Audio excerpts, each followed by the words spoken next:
You know that moment where your phone shows you an ad for something you barely wanted.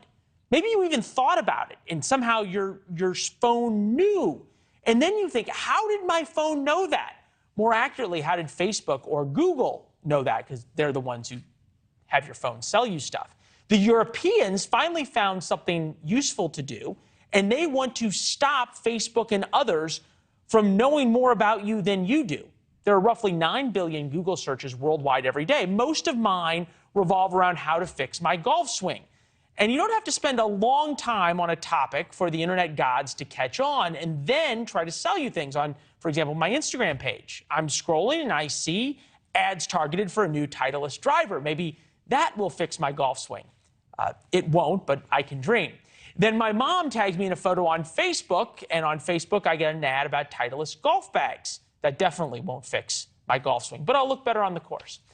I didn't search for any golf-related items on Instagram or Facebook, but Meta, their parent company, knew. The EU is trying to eliminate this by allowing users to opt out of targeted ads. The European Union finally doing something interesting on regulation. Joining us now, founder-president of the District Media Group, Bevery Hallberg. Beverly, I think about this, and then I go back to the idea that in social media, we are not the customer, we are the product. We get to enjoy Facebook or Instagram for free. Shouldn't we probably have to accept that we're going to get these targeted ads if we want that? That's what I would say is we have to challenge that word free. It is true that you don't give a dollar bill, you don't give a credit card to Meta, which uses Facebook, Instagram, and WhatsApp. But the thing that you do trade is you trade your data, which they then turn into targeted ads. So I'm with you. I always think it's weird when I have searched something, all of a sudden all these ads pop up. I think it's even stranger when I talk about something, don't actually Google it, and it pops up. I think a lot of people look at this, say, this is odd, I don't like it. But at the same time, this is the business model of Meta. The way that they can give you this service for quote unquote free without you paying anything is because they're using data, and that is their data-driven business model. So if that goes away, the question is, are people in Europe going to have to start paying for these platforms? I think that's a question that we'll just have to wait and see what people decide to do. What do you make of the fact that the European Union is so much harder on big tech than the United States is? Is that a model of regulation, especially that conservatives could get behind?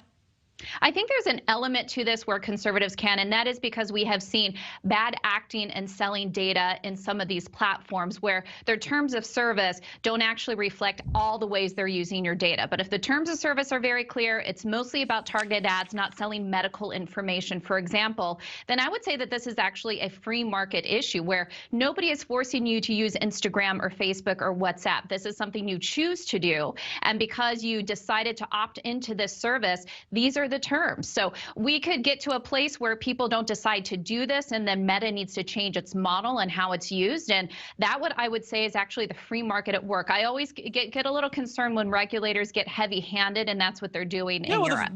The flip side of that, and it's starting, right, is that Netflix now is saying we're going to offer an ad-supported subscription that's cheaper. You have Facebook with the ads or Facebook without the ads.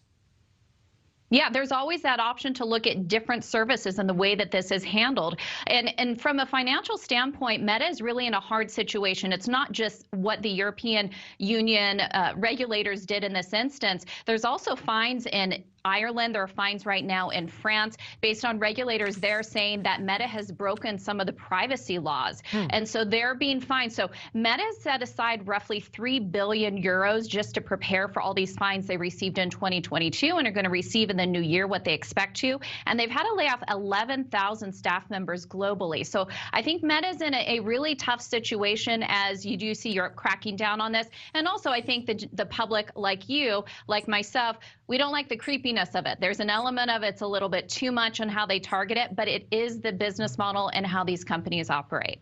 Mark Zuckerberg said it a long time ago about his business partners that he was able to, shall we say, move out of Facebook when it was an early company. He said they screwed up. They trusted me, which you could say about us in big tech for a long time. Beverly, thank you. We appreciate it. Thanks so much. Thanks for watching. Go to newsnationnow.com to find NewsNation on your television provider. And don't forget to subscribe. Click the red button to get more of NewsNation's fact-driven, unbiased coverage.